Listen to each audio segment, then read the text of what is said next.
Rama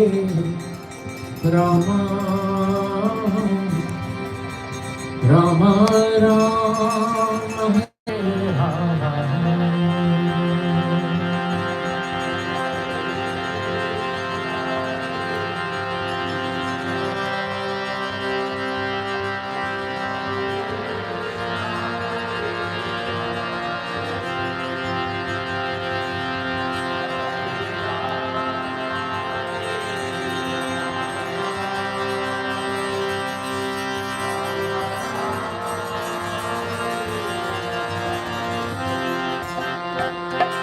Hare Krishna, Hare Krishna, Krishna Krishna, Hare Hare, Hare Rama, Hare Rama, Rama Rama, Hare Hare, Hare Bol.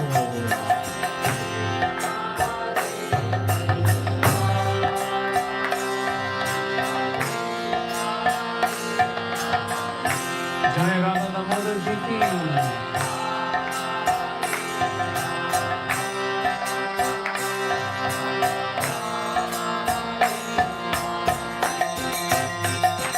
Hare Krishna, Hare Krishna, Krishna Krishna, Hare Hare, Hare Rama, Hare Rama, Rama Hare Hare, Hare Hare.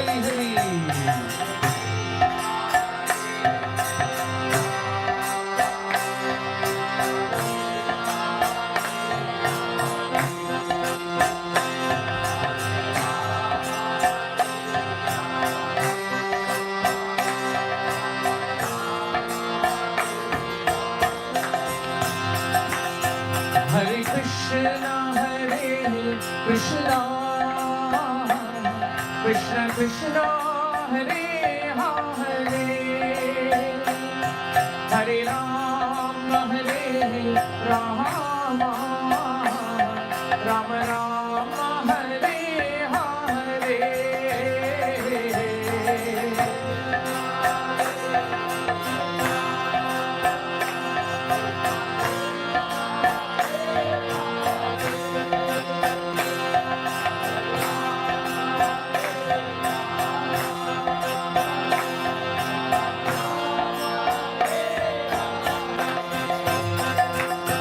Hare Krishna, Hare Krishna,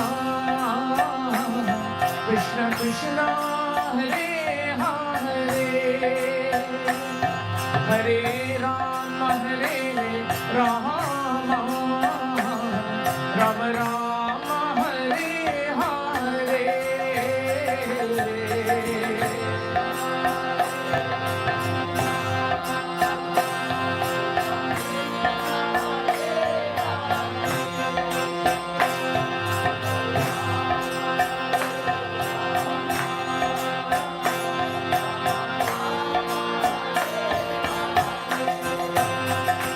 Hare Krishna, Hare Krishna, Krishna Krishna, Hare Hare, Hare Rama, Hare Rama, Rama Hare Hare, Hare Bol.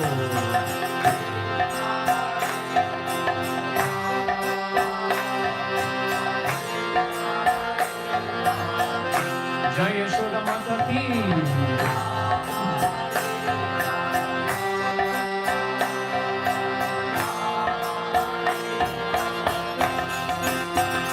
Hare Krishna, Hare Krishna,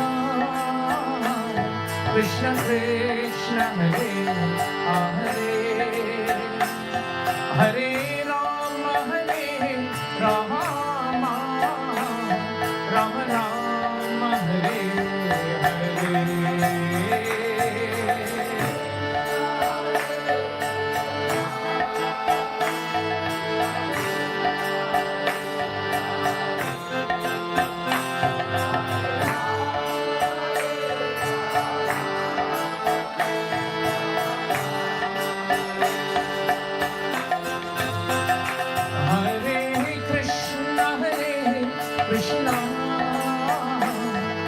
Krishna Krishna Hare Hare Hare Rama Rama Rama Hare Hare Hare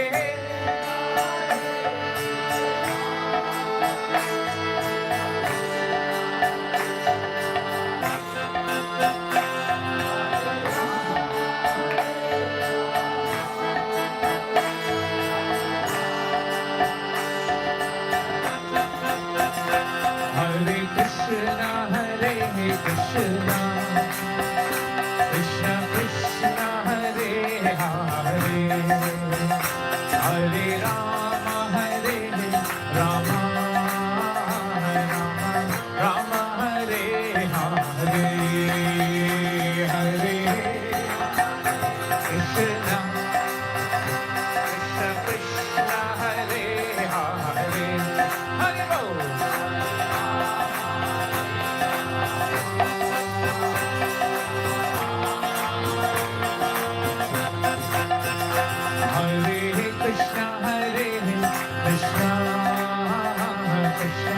Krishna Hare Hare Hare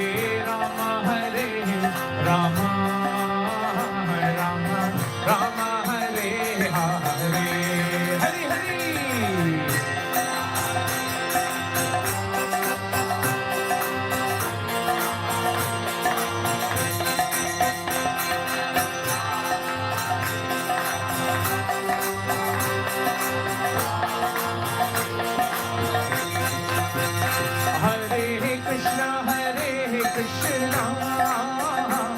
Krishna Krishna Hare Hare Hare Rama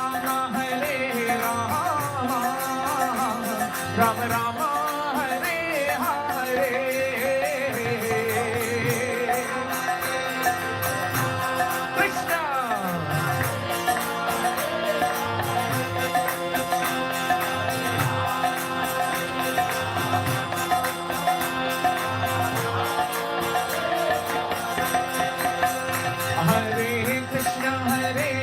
Krishna Krishna Krishna Hare Hare Hare Rama Rama Rama Hare Hare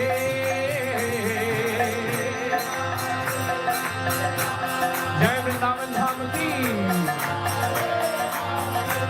Jai Shri Hari Ram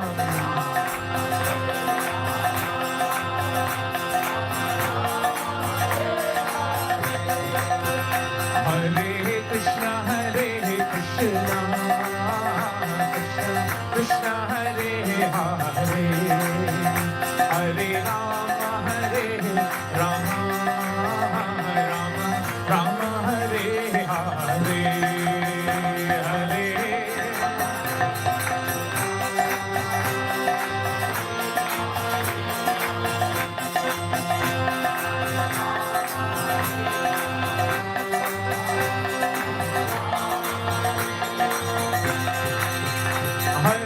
Krishna Hare Hare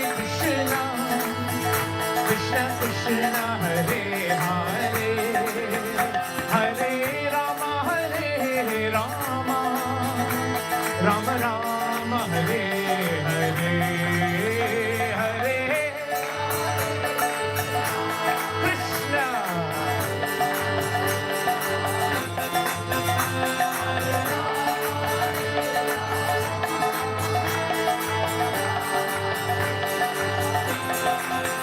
Hare Krishna Hare Krishna Krishna Krishna Hare Hare Hare Rama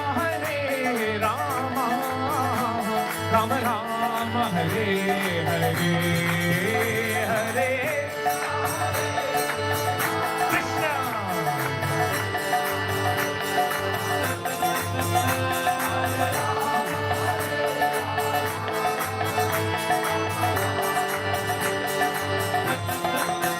Hare Krishna Hare Krishna Krishna Krishna Hare Hare Hare Rama Rama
Hare, Hare Rama, Rama Rama, Hare Hare, Hare Bo, Hare Krishna, Krishna Krishna, Hare Hare, Hare Rama, Hare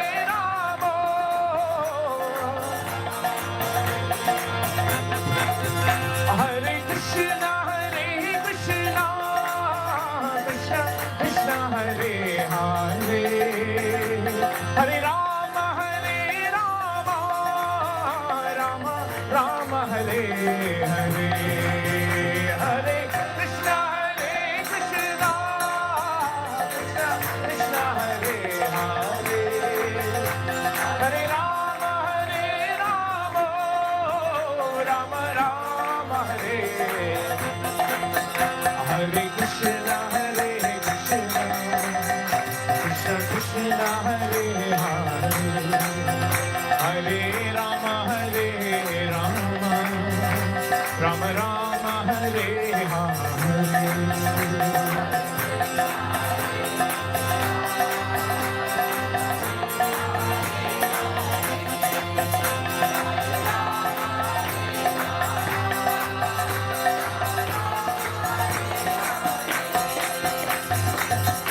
Hare Krishna,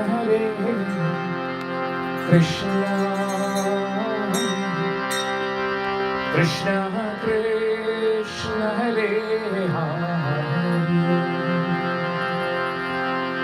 Hare, Hare Rama,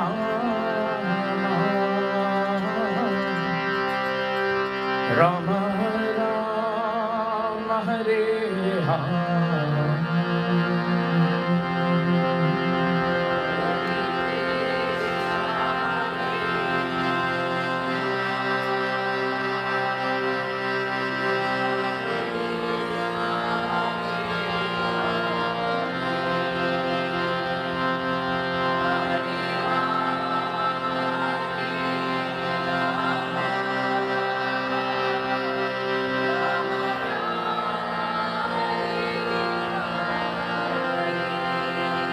Jai Shri Harinam Sankirtan Yajna ki, Hare Krishna Mahamantra Yudharma ki, Jai Grantaraj Srimad Bhagavatam ki, Jai Yashoda Damodara ji ki, Jai Shri Shri Kartik Maas ki, Jai Gaura Premanand. So we thank all devotees for coming together, such a nice crowd, and that too on a Monday, so that's really nice. In this month of Kartik, as far as possible, it is very heartwarming to have devotees coming together so that we can all chant and we can hear about Krishna. And hearing about Krishna is so powerful because hearing about Krishna is completely transcendental. So therefore, whenever we hear about Krishna, whatever sins, whatever harmful reactions, whatever lust, anger and greed, whatever anarthas, which are all bad habits that we have developed through this lifetime, we all come to a point where these powerful anarthas are actually dissolved by the power of bhakti. The important thing that we should do is that whenever we are trying to make advancement in spiritual life, we should not waste that advancement and go back again to the lifestyle of a materialist. That is very important. If we are making some progress in devotional service, then we should be diligent enough to make sure that that our senses are controlled and that our determination is there to somehow or another make spiritual life a part of our lives. That means whatever bad habits that we have, and you all know that we all have bad habits. No one is free of that. Bad habits simply means, the definition of anartha, the definition of bad habits simply means a habit or a lifestyle that makes you forget Krishna. That is the definition of anartha. So if you perform an activity that agitates your mind and makes you forget Krishna, then that activity must be avoided. If you don't avoid that activity will consume you and it will not give you the capacity to actually remember Krishna. In fact, it is stated in Bhagavatam that if we are trying to be devotees, then it is hypocrisy if in the presence of devotees we are devotees. But the moment the devotees are gone, we actually become materialist again. But don't forget, Sarvasya Chaham Vriddhi Sannivishto. Krishna in the Bhagavad Gita says that he's in the heart of every living entity. And he's in the heart as Paramatma. Which means that the voice of conscience is the voice of Krishna. We may appear to be sadhu-like in a program, but the more important test between us and Krishna is after the program. When we go back in the four walls of our houses, how are we behaving there? Are we behaving with the same consciousness that we have brought to today's program? That is what Krishna is more concerned about. And that is why in this beautiful pastime of Damodara Leela, you find that so many important points come through this Leela. But the very important theme of Damodara Leela is actually the principle of surrender. Surrender. In Bhagavatam, it is nicely stated that actually the way to surrender to a devotee or the way to surrender to Krishna is twofold. When we say that we want to surrender, what it means is that we want to take shelter. When we want to take shelter of someone, it means that we are prepared to actually surrender ourselves to that person. In other words, we want to obey that person.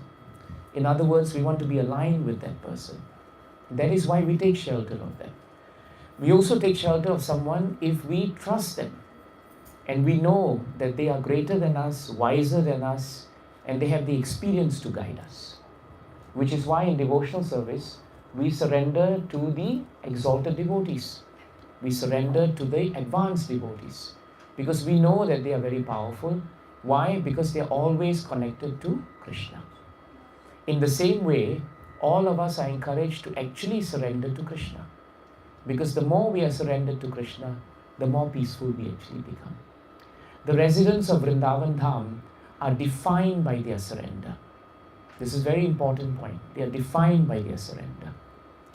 In the third canto, I think it is the 25th chapter maybe, and 10th or 11th verse, 3:25:11 I think. There, Kapila Dev's mother, Devahuti, she is begging Kapila Dev, her son, who is none other than the Supreme Personality of Godhead. She's praying to him and she's taking shelter of him. And she says something very important about the principle of shelter. In that shloka she says, Tvam tvagataham sharanam sharanyam swabritya samsara taror kutharam. Kutharam means axe. So she's praying to her son, who is none other than Krishna. And she says that, my dear Lord, today I am taking shelter of your lotus feet because you are the only person of whom to take shelter.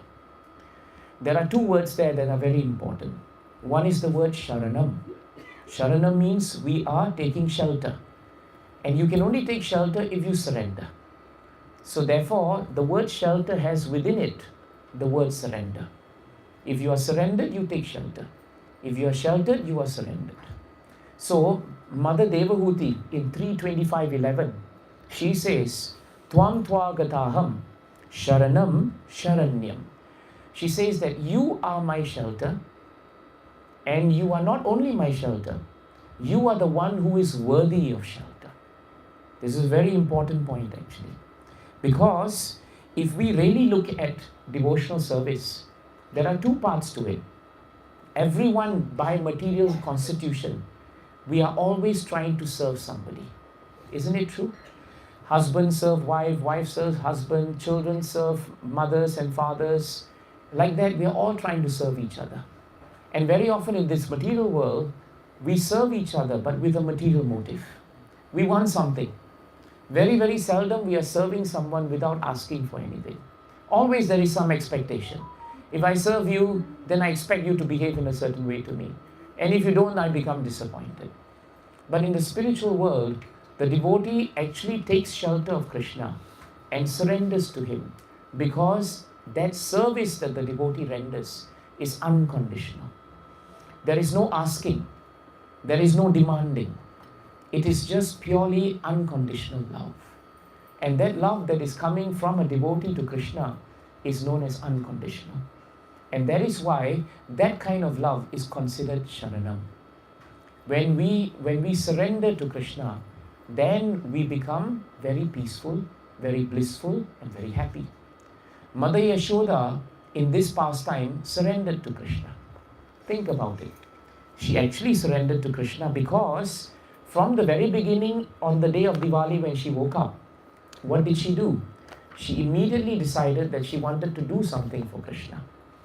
And immediately she decided to drop everything else that she would have done in the house.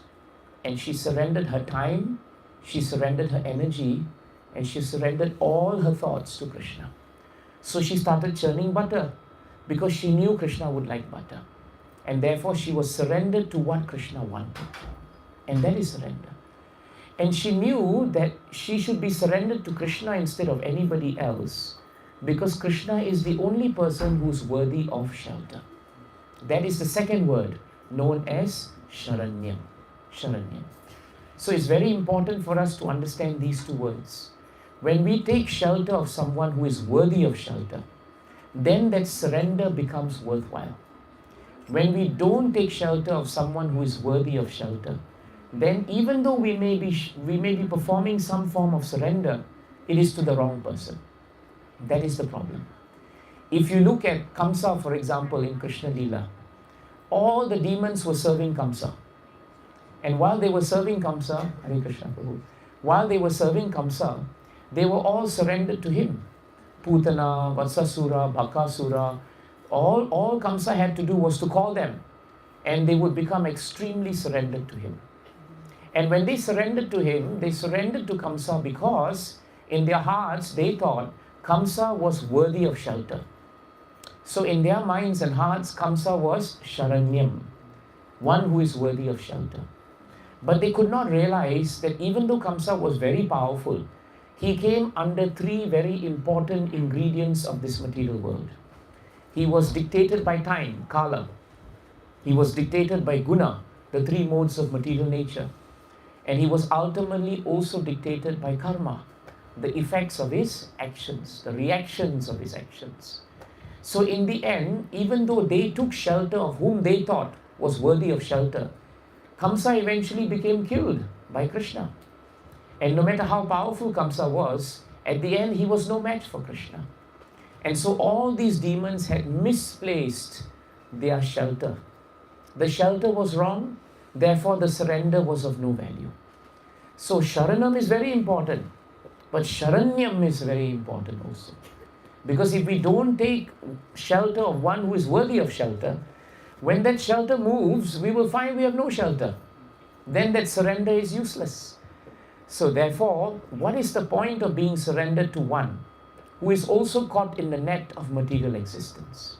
This is the point that Bhagavatam is telling us. But Mother Yashoda started her day by churning butter. And she did that because she was surrendered to one who is worthy of shelter. And that was her beloved child, Krishna. One may think that how can a mother be surrendered to a child? But mothers, you know that even in the material world, very often you are surrendered to your own children. Parents may act like they're very big adults, but you know how the children can control you, isn't it? So therefore, even in material world, we are surrendered to those who are younger, those who are junior to us. Why can't in the spiritual world, Mother Yashoda be surrendered to the Supreme Personality of Godhead? Because the rasa she had was Krishna was her beloved son, and he was the only object of her love. So Mother Yashoda showed her surrender by churning butter. And while she was churning butter, her consciousness was completely under the shelter of Krishna. Because he is worthy of shelter and he is worthy of surrender. And because of that, Krishna gave her more shelter by coming out and asking her to give him milk. And when Mother Yashoda gave him milk, Krishna became very pleased. And she became even more pleased than Krishna. So the value of surrendering to Krishna is that one instantly becomes very peaceful, and his peace and happiness is permanent. It is never impermanent, neither is it transient. In this material world, when you take shelter of that which is material, your happiness is as temporary as that shelter. Because that shelter is always moving, you also have to move with the shelter. And one day when the shelter leaves you, you are exposed to the weather and the elements. But the residents of Vrindavan were never exposed to any other shelter but Krishna. Even when Lord Indra came, and he was so powerful that he brought the rains onto Vrindavan and he wanted to wreak havoc on Vrindavan, still all the residents of Vrindavan ran to Krishna and they turned and took shelter of Krishna. And what did Krishna do? Krishna came out and gave them shelter in the form of Govardhan, his greatest devotee, and simultaneously that supreme form of the Lord. And for 7 days and 7 nights, Krishna gave all the residents of Vrindavan so much of happiness and so much of bliss. What started as a potential disaster in terms of rain and bad weather turned out to be the greatest 7 days and 7 nights of the residents of Vrindavan, because they had uninterrupted darshan of Krishna. The gopis could see Krishna and they could embrace him within their hearts. All the mothers of the other Gopas and Mother Yashoda, they could embrace Krishna in their hearts. All the elderly men and Nanda Maharaj, they all could embrace Krishna in their hearts. Even the animals, the cows, the calves, the peacocks, they were all given shelter. And they were all so happy to see Krishna. And while they were all taking shelter of Krishna, Indra was taking shelter of his ego. And because his false ego was so great, he could not see that Krishna is Sharanyam. Instead, he thought that his powers are Sharanyam. And he took shelter of his own powers. But in the end, he became frustrated. But look at Mother Yashoda and Damodara Leela. Mother Yashoda was so peaceful because she took shelter of Krishna. And after she took shelter of Krishna, she was given the chance to feed him. Indra was not given any chance because he did not want to take shelter of Krishna. He had to be humbled because he realized that he could not defeat Govardhan and he could not defeat the energy and the shelter that Krishna gave. So Mother Yashoda and the residents of Vrindavan, they were always surrendered to Krishna. And that's why they're very, very peaceful. And therefore Mother Yashoda then decided that she will feed Krishna, and she fed Krishna. And when the pot of milk was actually on the stove and it was burning, Mother Yashoda had to make a decision. Should she continue feeding Krishna or not? But she was surrendered to what? She was surrendered to what is best for Krishna. And so she thought, let me put Krishna down for a while, but let me save the milk that is ultimately meant for him. Now that's a chance she took, but she didn't take it because she wanted the milk for herself. She wanted the milk preserved for Krishna. A devotee will always be placed in an awkward situation in life. Just like Mother Yashoda was placed in a very awkward situation in Bhagavatam. If you look at the entire Bhagavatam, you'll find that throughout Bhagavatam, all the great personalities and devotees of the Lord were always placed in awkward situations. Parikshit Maharaj was placed in an awkward situation where he became very upset with Shamika Rishi. And of all things, he took a garland of a dead snake and put it on the Rishi. And later he repented. Gajendra was Indradyumna Maharaj before that. And he was sitting and remembering Krishna when Agastya Muni came. And because he was so absorbed, he was in an awkward situation where he didn't even know that the Muni was there. And Agastya became angry and cursed him to become the elephant Gajendra. Sudama was born so poor and stayed so poor. He was forever bankrupt. And one would think that a friend like Krishna would make someone very rich. But Sudama had nothing. But despite having nothing, he had everything.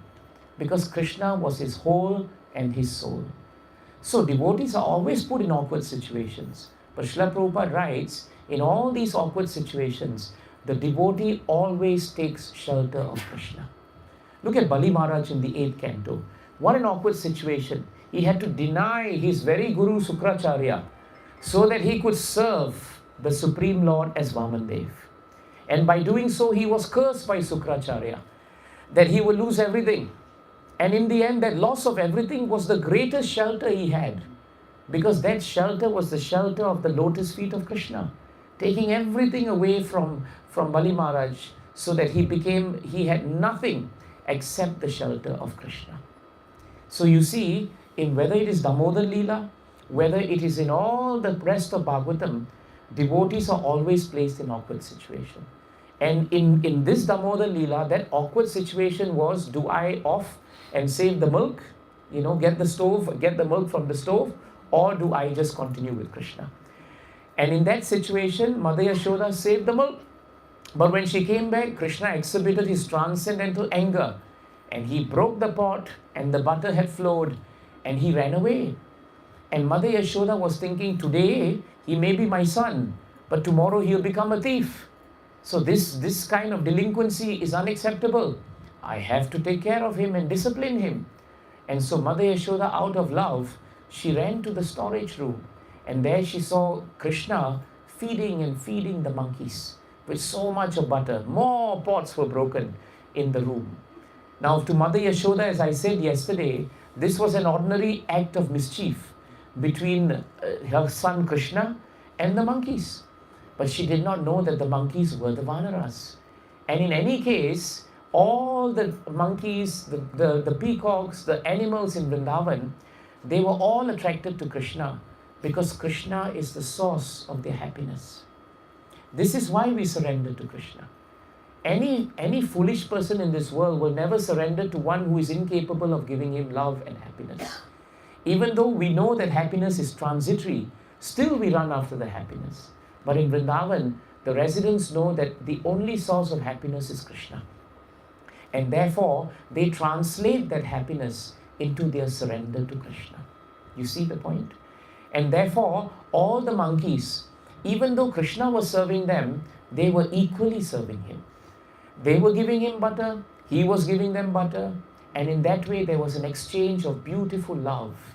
But Krishna was equally surrendered to the monkeys, as the monkeys were equally surrendered to Krishna.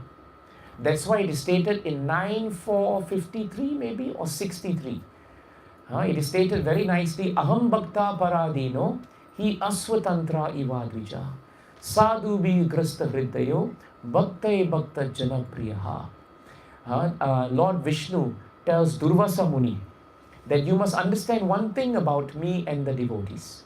He says, Aham Bhakta Paradino, I am not at all independent.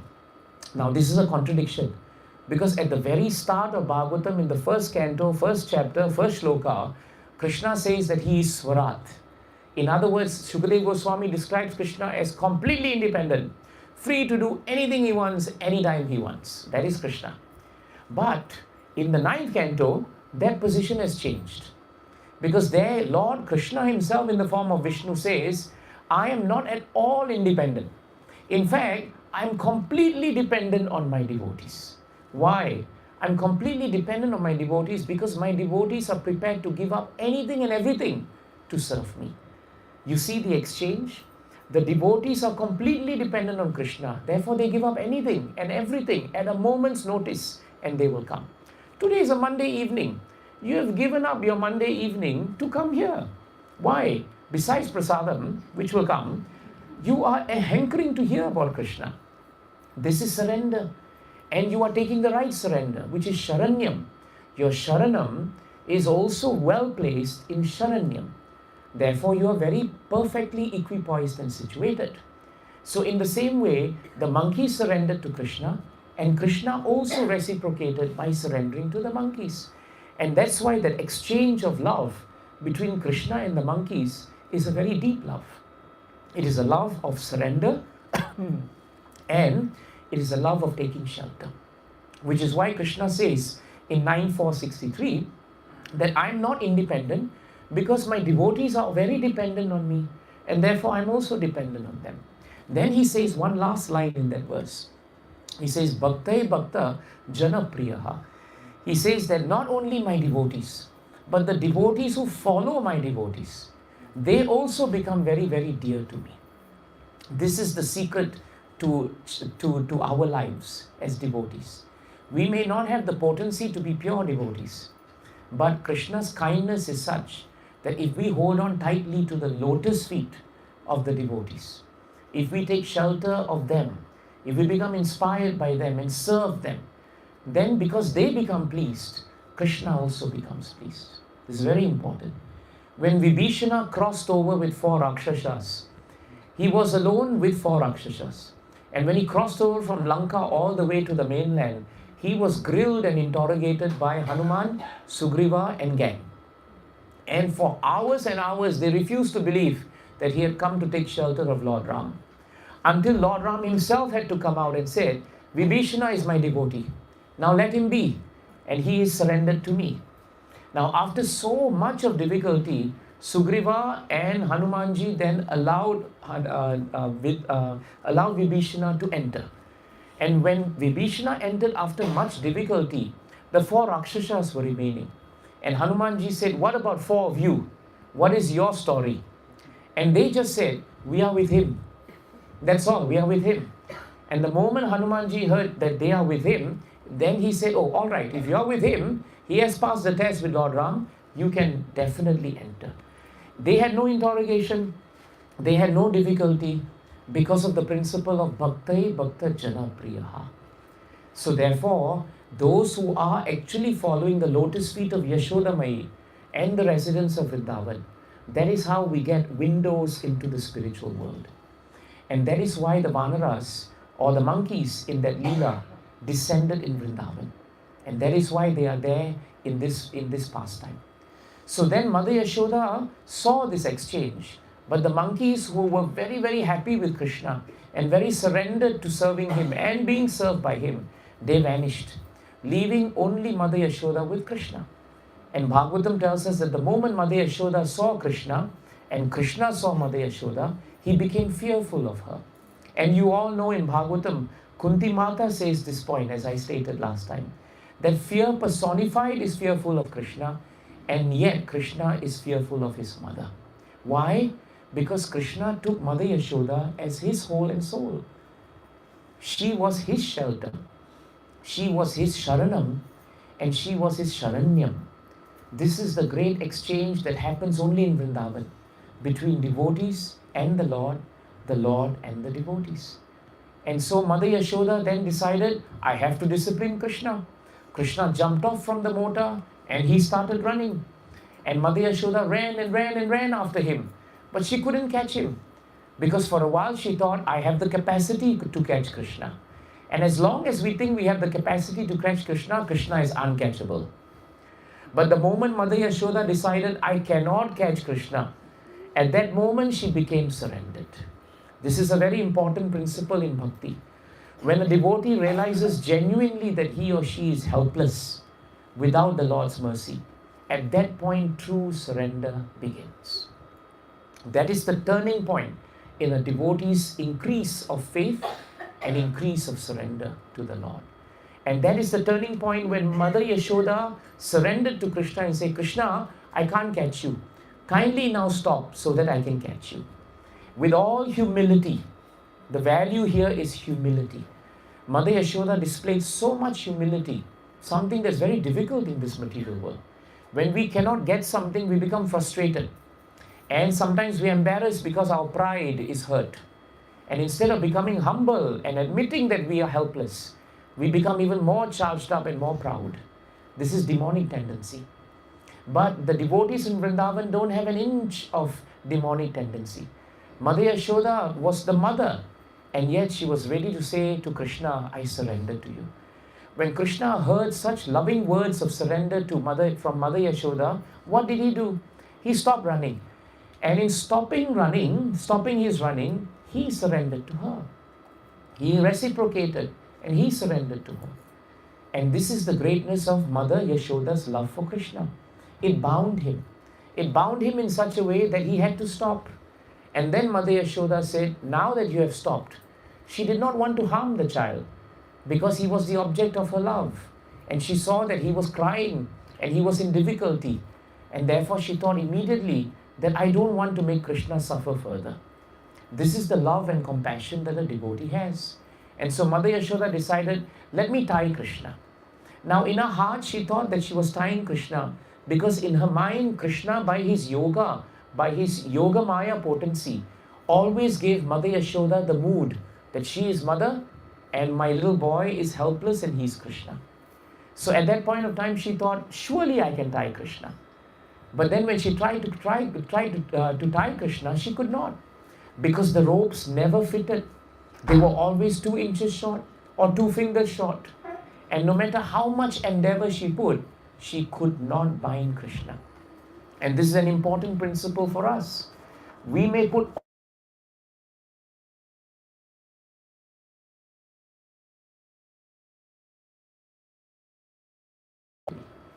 in the 3rd canto, 29th chapter, I think the verse is 39.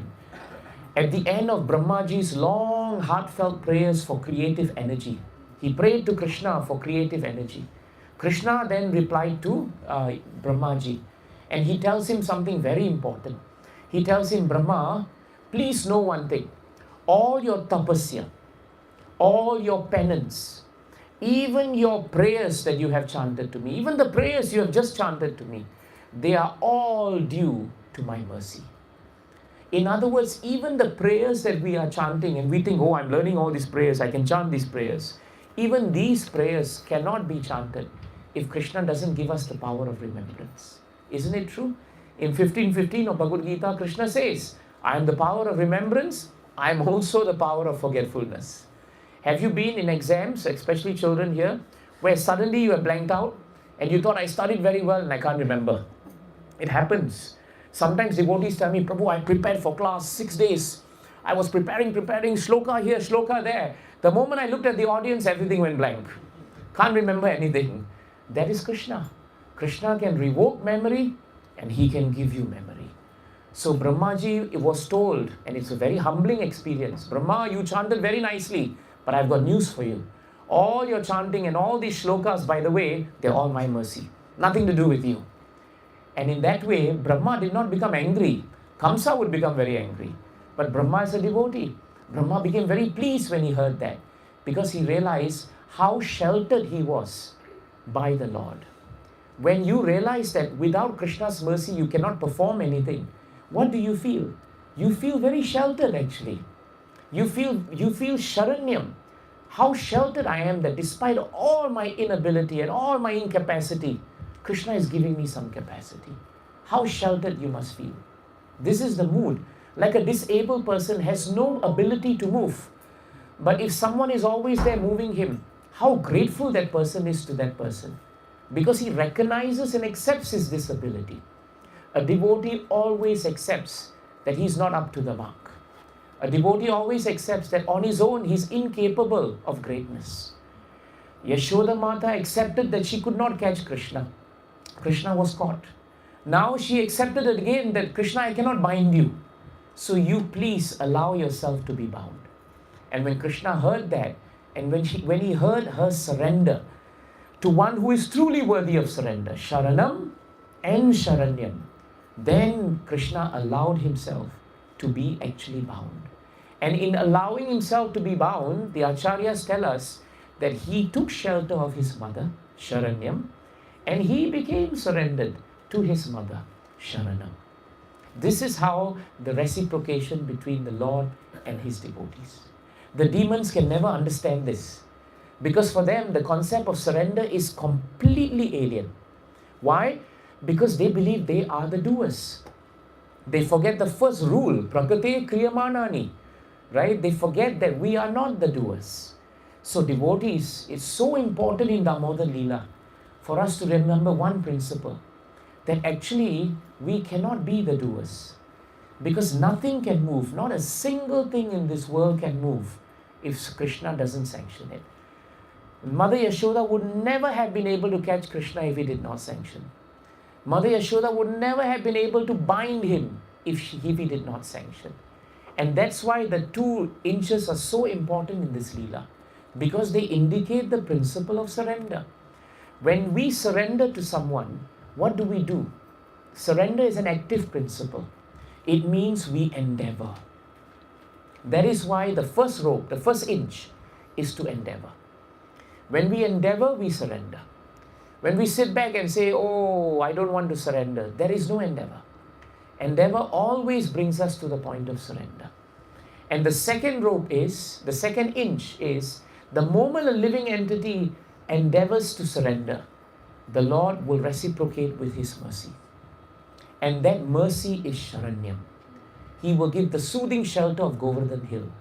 He will give the soothing shelter of the guide that He was to Arjuna in Bhagavad Gita on the battlefield of Kurukshetra. When Nanda Maharaj was caught by a huge snake, right, just on the shores in one of the pastimes, the first thing Nanda Maharaj did when he was almost swallowed by the python was he shouted, Krishna, Krishna, Krishna. That's what he did. When Uttara Mata saw that the Brahmastra weapon was coming and her child, her unborn child, was in danger, she did not turn to anybody in the assembly. Even though the Pandavas were there, everybody was there. She said, Pahi, Pahi, Mahayogin, Deva, Deva, Jagatpate. She turned to Krishna. When Arjuna saw the Brahmastra coming towards him, what did he do? Krishna, Krishna, Mahabaho, Bhaktanam Abhayankaraha, Tvammeko Dhayyamananam, Apavargosi Samstritehe. He said, Krishna, you are the mighty armed one, not I. People think I'm the warrior. But Krishna, Krishna, Mahabaho, you are mighty armed. Bhaktanam Abhayankaraha. You are the person who instills fearlessness in us. Without you, there is no fearlessness. We are all fearful. But once we are surrendered to you, all fearlessness goes. All fearlessness will come and all fear will leave us. This is the mood of all the devotees. You see the consistency of the devotees in Bhagavatam with Damodara Leela. They're all lining up because the principle is the same. It's surrender and taking shelter of one who is worthy of surrender. And so then Mother Yashoda finally could tie Krishna. And because he surrendered to her, he became worthy of her shelter and vice versa. Now Krishna decides he has to finish one more pastime. And what does he do? He starts crawling. When he starts crawling, he exhibits one principle, that even though he is the source of shelter, even though he has been bound by a devotee, and even though by 9,463 he's completely dependent on devotees, he can suddenly decide that I want to be independent. And that's what Krishna did. He said, okay, Mother Yashoda has tied me, that's fine, but that's not going to bind me. Now I'm going to crawl. And he started crawling. And the mota moved with him. And he came between the two Yamal Arjuna trees in the courtyard. And when he pushed them down, these two sons of Nalakuvera and Manigriva, the sons of Kuver, they became liberated by Krishna. But what did they do? In their prayers, if you read their prayers in the Leela, it is very beautiful. The essence of their prayer was to admit to Krishna that for so long in their life before, they took shelter of intoxication, they took shelter of sense gratification, and they took shelter of bodily sense pleasure. And they thought that shelter was very nice. And they became surrendered to that. But they did not realize that by surrendering themselves to material sense gratification, they did not surrender to the Supreme Personality of Godhead. But Narada Muni came by. And one day when they were bathing and they were completely drunk, Narada Muni passed. And these two boys did not even have the courtesy to wear dhoti kurta or put some chadar or something, gamcha or whatever. They didn't do that. They just stood there, completely naked. And Narada Muni, was he offended? No. Was he angry? Not really. Because Bhagavatam says he appeared to be angry. But actually he was compassionate. And he thought these two boys have wasted their life. They have taken the sharanyam of that which is material in nature. What is the point of trying to serve the body when the body is going to die? Why don't you serve the creator of the body? Because he will never die. And you will become eternal as the spirit soul. And saying all that, he then said, I now say that you two become trees. And you should be in the courtyard of Nanda Maharaj. And I pray to Krishna that one day, Krishna, you will give them sharanyam. You will give them shelter. You know what's the irony of this? They became trees, and trees are supposed to give shelter. Yamal Arjuna trees are very big trees. They are hardly found in Vrindavan today, but there are a few. And those that you see there are very big and very sheltering trees. But the beauty is, even though they were sheltering trees, they needed the shelter of Krishna. So we may be very big in whatever we are doing, but it is not shelter. Our shelter is Krishna. And so Nalakuvera and Manigriva became trees. And they waited and waited and waited. They waited for the mercy of Narada Muni to fulfill itself. And what did Narada do when he prayed that way? Last point for today. Narada took shelter of Krishna. He surrendered his prayer to Krishna. He surrendered his desire that these two boys should be saved at the lotus feet of Krishna. And he said, Krishna, if my prayer can have any meaning, please deliver them. That is the surrendered prayer of a devotee. So a devotee just doesn't pray for his surrender, but he's so surrendered to Krishna that he prays that others will surrender to Krishna. This is the mood of a devotee. And that's why Neel Kamal Prabhu and Payal Mataji have organized this program, so that everyone can come and take advantage of hearing about Krishna and become surrendered to Krishna. You are given an opportunity to surrender to Krishna because of the hosts. Because they are trying to surrender, they are dragging you with them also. It's a good dragging, by the way, right? Nothing wrong with that. In this dragging, you also get prasadam, so why not? And therefore, these two boys, they were the beneficiaries of the surrender of Narada at the shelter of Krishna.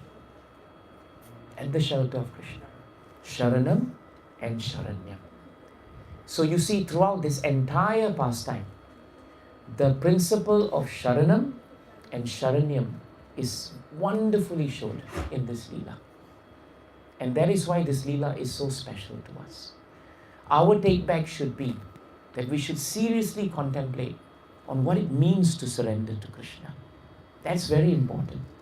You know, in Chaitanya Charitamrita, there is this beautiful point that Mahaprabhu illustrates, the 6 divisions of surrender. And everything that we spoke about today in Damodara Leela is indicative of that 6 divisions. The first division is that the devotee accepts everything favorable to remembering Krishna. And in doing so, he rejects everything unfavorable. So therefore, if you want to have a house program in your house, that is favorable. And that's why you make the plans for it. But if there is another function that doesn't make you remember Krishna, you reject it because it is of no value. So this is how a devotee lives. It is a very strong principle, but it shows your faith in Krishna. The third principle that is very important is actually the conviction that Krishna will give us protection. And that is what all the great devotees of the Lord had. Sudama had that, Bali had that, Parikshit Maharaj had that, Uttara Mata had that, Kunti Devi had that, and Mother Yashoda always had that conviction that as long as she served Krishna, everything would be fine. That is the mood of Mother Yashoda. She always knew that as long as I serve Krishna, everything will go well. And the next item is the acceptance of the Lord as our true guardian, our true master. Even though Mother Yashoda appeared to be a mother to little Krishna, frankly speaking, she was completely surrendered to Krishna, because she accepted Krishna as a whole and her soul. In Bhagavatam, that is known as Otam Protam. Otam means vertical and Protam means horizontal. Krishna is described by Yamaraj as Otam Protam. In other words, every junction of a cross stitch, that junction is Krishna. And that is what devotees do. At every stage of their life, they are seeing the hand of Krishna. Favorable, unfavorable, doesn't matter. It is Krishna. Which leads us to the last 2 principles. Full self-surrender on the basis of humility. That self-surrender is what Mother Yashoda had. And self-surrender cannot come until you have humility. If even a trace of ego is in us, it's very hard to bow down before Krishna. Very difficult. The helmet of Kamsa was so heavy, not because the helmet was heavy, but because he refused, his ego was too heavy.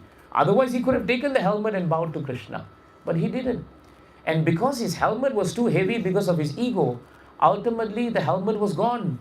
And Krishna dragged him from his throne, threw him off the dais and onto the ground, and he finished him.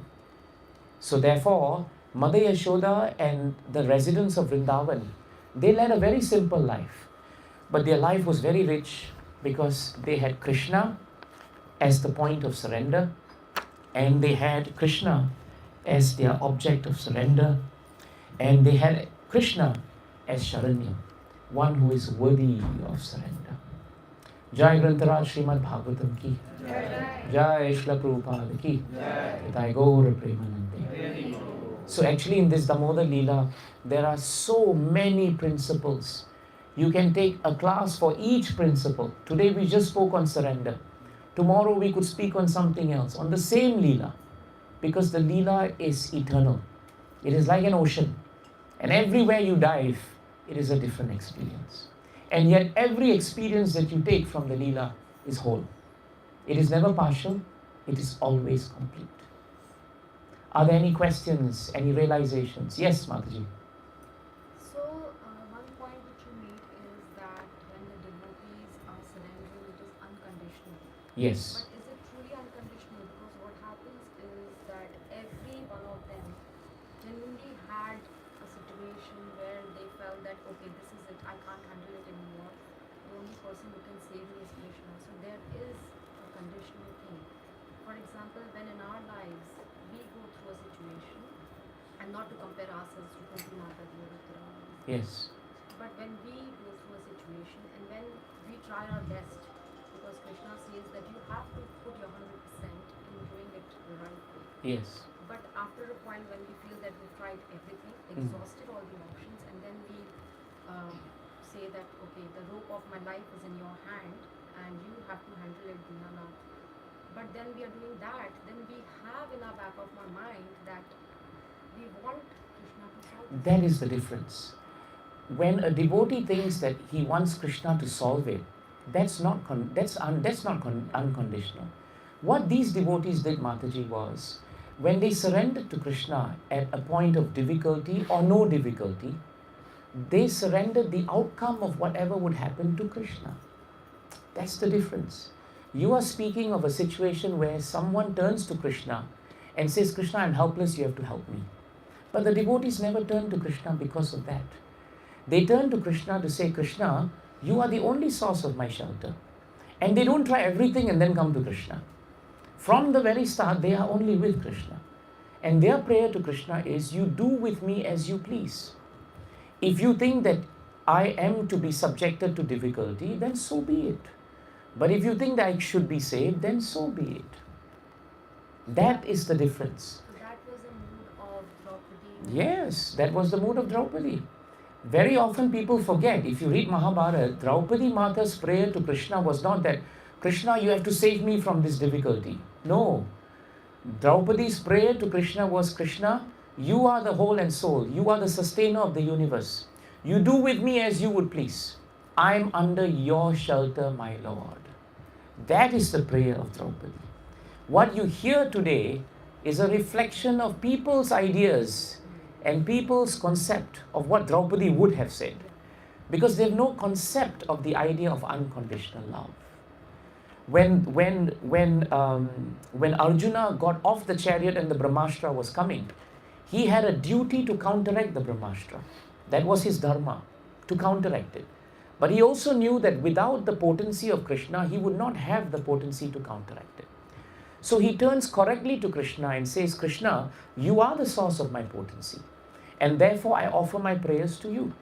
And if you think I am a soul surrendered to you, and you do with me as you please. In fact, at the end of Bhagavad Gita, Krishna himself gives Arjuna the opportunity. He says to Arjuna, now I've given everything to you. And you decide now to do as you please. So therefore, outcome is never the desired intent of a devotee. It is the relationship of surrender and shelter that the devotee always goes back to. It's a fine line, but it's an important line. You see the point, Mataji? That's very important. Bali Maharaj, when he realized that this little Brahmana boy was Vamandev, and he realized that the third step was gone, and he did not keep to his vow, he said, let my head become the third step. And he recognized his folly. But he also left the outcome of what would happen at the lotus feet of Vamandev. That's what he did. You see? When Parikshit Maharaj was cursed, he did not curse Krishna. He said that Krishna has so graciously come in the form of a Brahmana's curse. Why? Because he knows that I will not be able to leave all of this because I'm too attached to my kingdom. So the devotees accept whatever outcome that Krishna wants to give. Otherwise, how could the Pandavas live 13 years in exile and be absorbed with Krishna? It would be impossible. If their desired outcome was Krishna after so many years of serving you, you can't even take us out of exile. That would be conditional love. Is that helpful, Mataji? It's a very good point. But there is a fine line. Shampun Prabhu, any thoughts, any realizations? You spoke so wonderfully, Prabhu. Every time it's nice to hear. So, pastime of Vrindavan, especially from you. But I would like to add one maybe realization. That's why I would ask you to share. Shankun Prabhu, for those who may not know, is the vice president of the iskcon New Jersey temple. It's known as Tuwako, and there's another temple also that he's vice president of.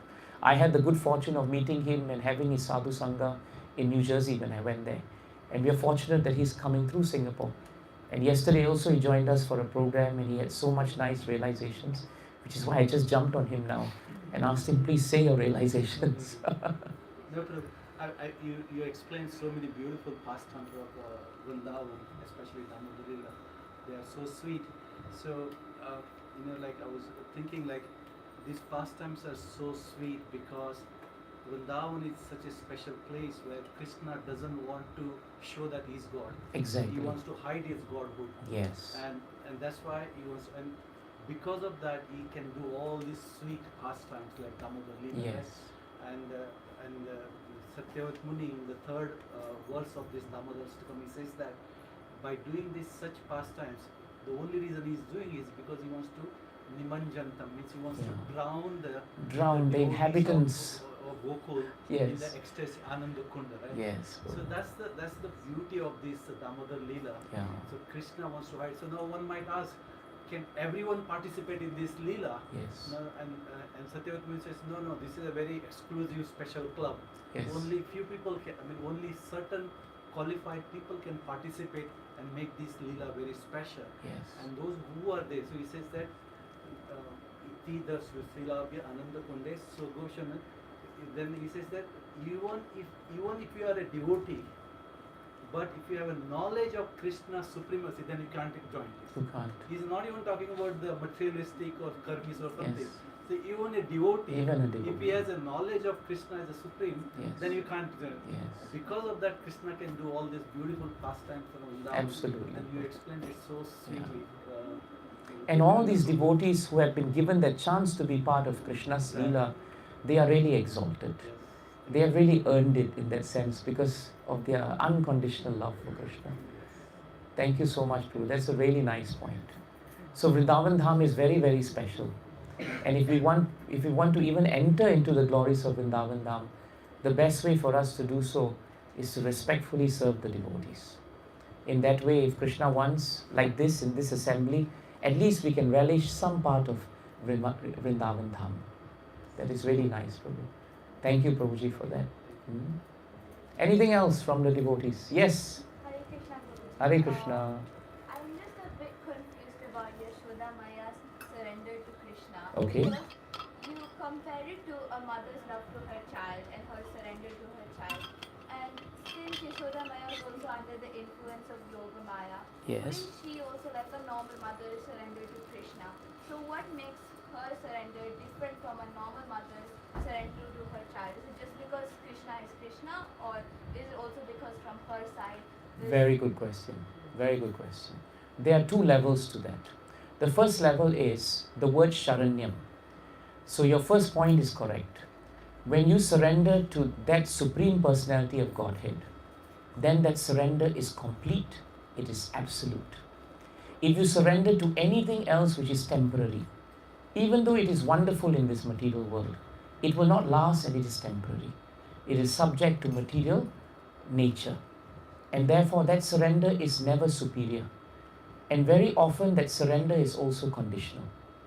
Because even though in this material world, the closest Srila Prabhupada says to an idea of unconditional love is a mother's love for the child, the truth of the matter is it is still a crude example of the love that Mother Yashoda actually has for Krishna. Because her love for Krishna is completely unconditional in the sense that Krishna is everything to her. And it did not matter if Krishna was naughty, mischievous, by the potency of Krishna to hide the fact that he is the Supreme Personality of Godhead, Mother Yashoda completely surrendered to him.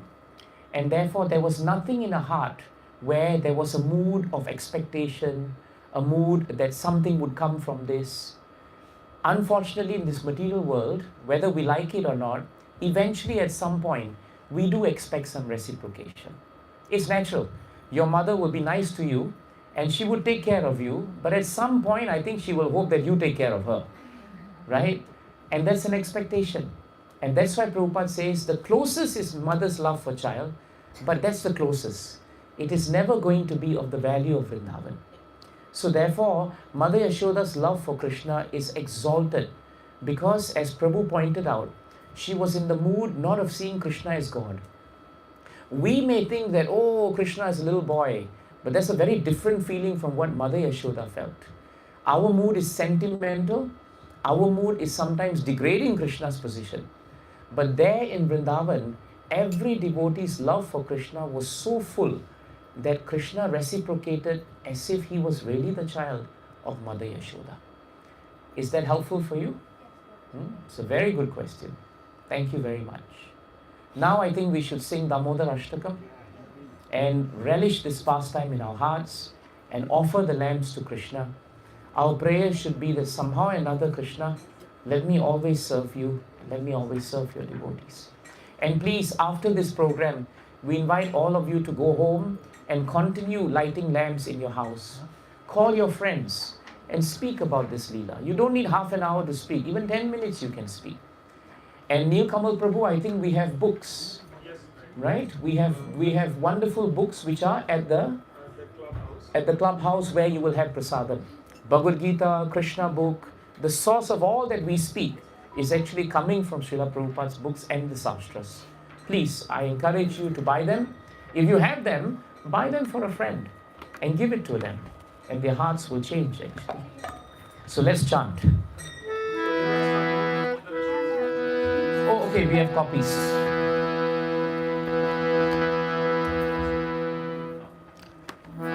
Now, this part about lighting the lamps and moving forward, remember, we don't have so much time. So each devotee, if you stand there in transcendental ecstasy and don't move, then nobody else can come, right? So let's be efficient about this. Let's clear a little bit of a path. Prabhus, if you want, you can move and maybe stand behind, because then that whole path becomes open. And maybe we can even have two devotees coming forward. That's not a problem, right? Thank you. Namah Vishwaharam Sachidanandarupam Lasarkundalam Gokule Brajamanam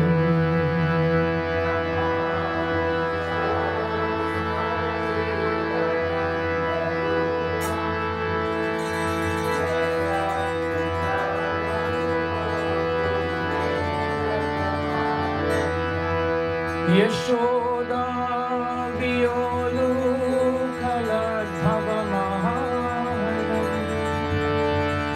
Param Vishnahamadhyam Tato Dhrutya Gopya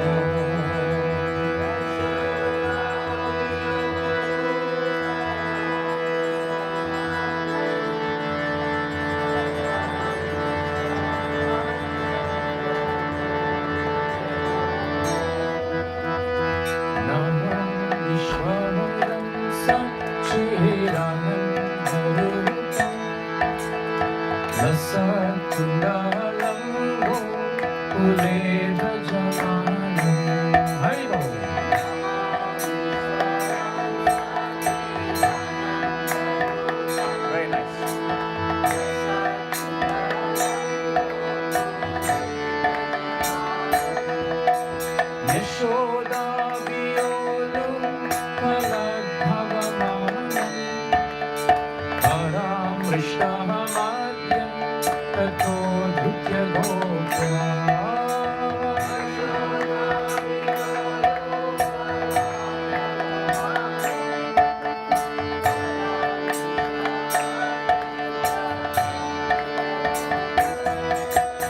रुदन्तं मुहुर्नेत्रयुग्मं त्रिजन्तं कराम्बुजयुग्मे न सातकनेत्रम्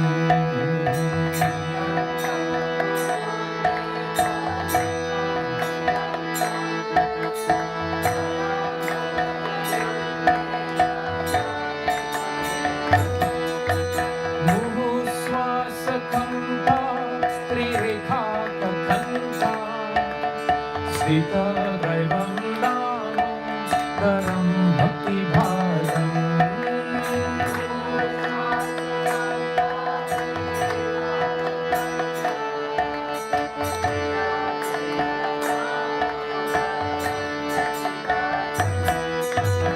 इति दृक्स्वलीलाभिः आनन्दकुन्दे स्वघोषं निवाजं तमख्यापयन्तम्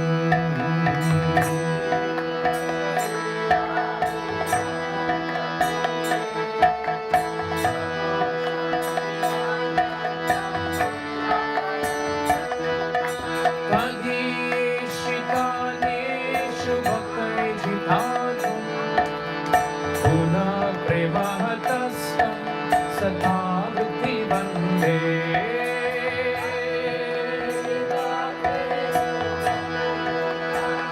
जय दामोदर जी की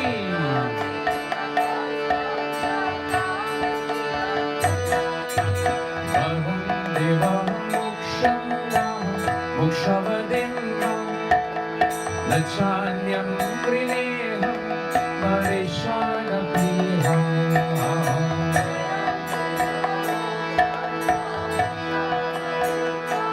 हरि हरि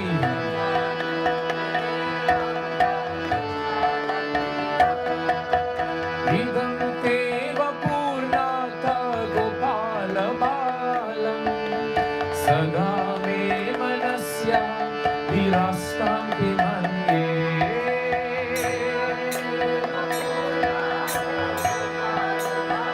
बालगोपाल की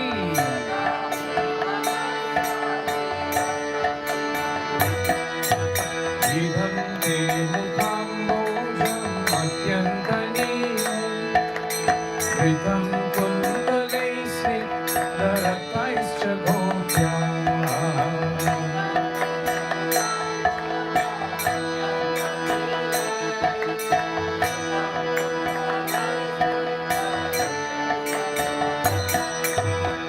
मुमुश्चुम्बितं बिम्बारकादरं मे मनस्या विरास्तम् अलं लक्षलाभे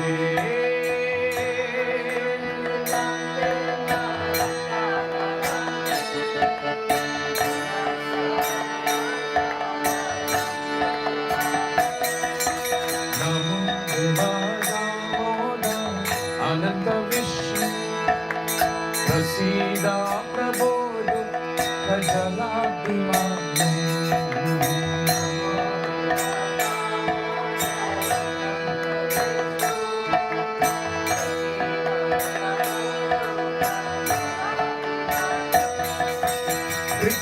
कृपादृष्टिदृश्या तिदिनं बतानि ग्रहाणे क्षमामज्ञमेदाक्षि दृशया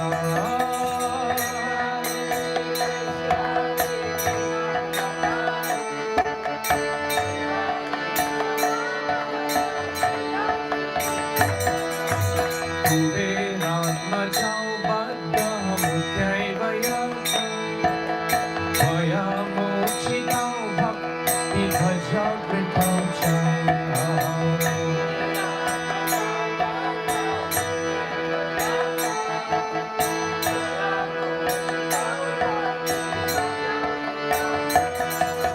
तथा प्रेम भक्तिं स्वकं मे प्रयच्छ न मोक्षे ग्रहो मे श्रीदामोदरे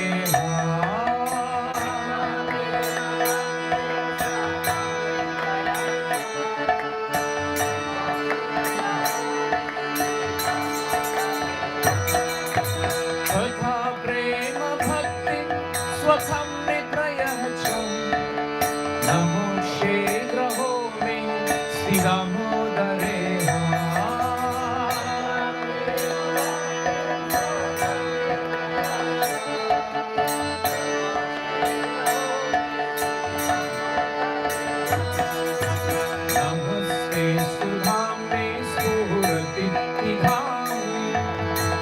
हृदियोदराय विश्वस्य धाम्ने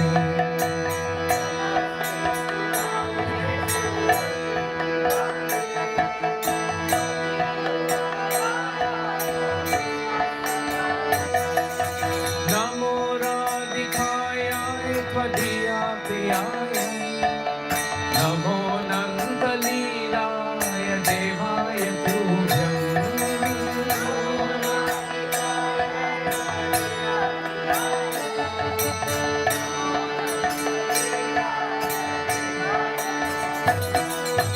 नमो राधिकाय त्वदीया प्रियाय नमो नन्दलीलाय देवाय तुभ्यम्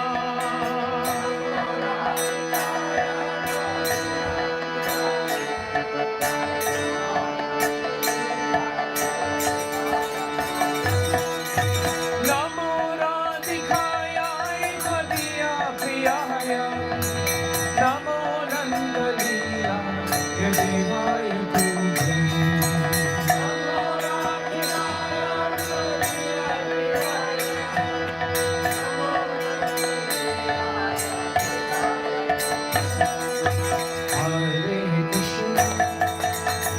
Hare Krishna, Krishna Krishna, Hare Hare, Hare Rama, Hare Rama, Rama Rama, Hare Hare. Hare Rama.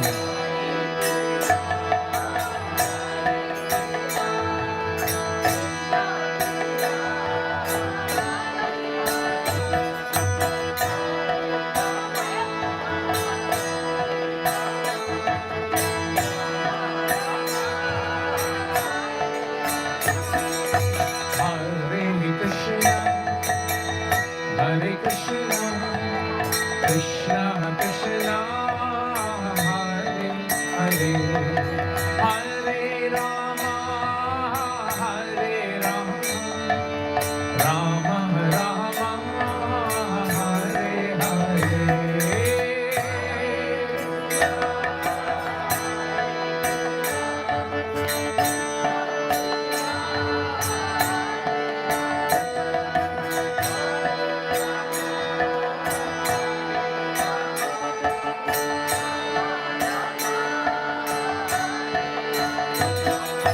Hare Krishna, Hare Krishna, Krishna Krishna, Hare Hare, Hare Rama, Hare Rama, Rama Rama, Hare Hare.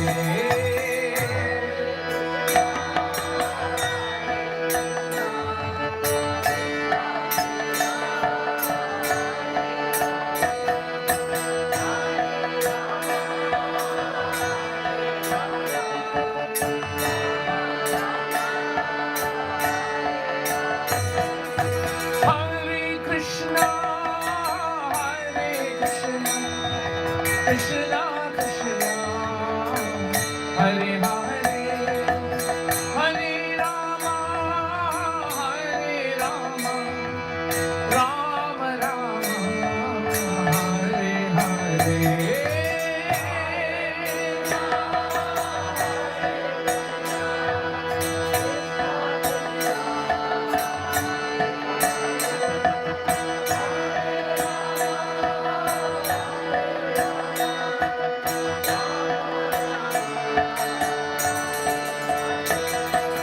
Hare Krishna, Hare Krishna, Krishna Krishna, Hare Hare, Hare Rama, Hare Rama, Rama Rama, Hare Hare.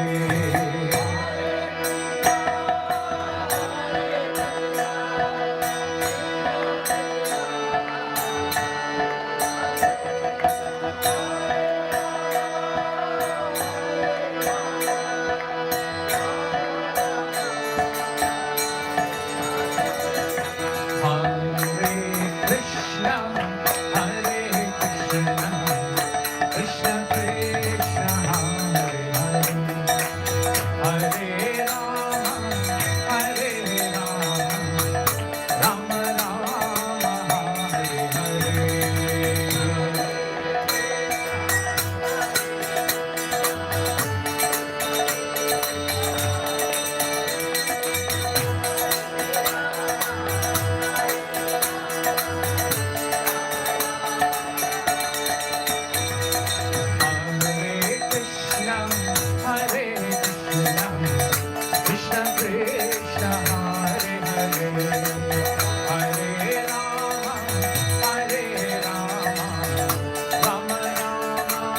Harekrishna Mahamantra Yudhamati Rudra Shriman Bhagavatam Gopai Gaura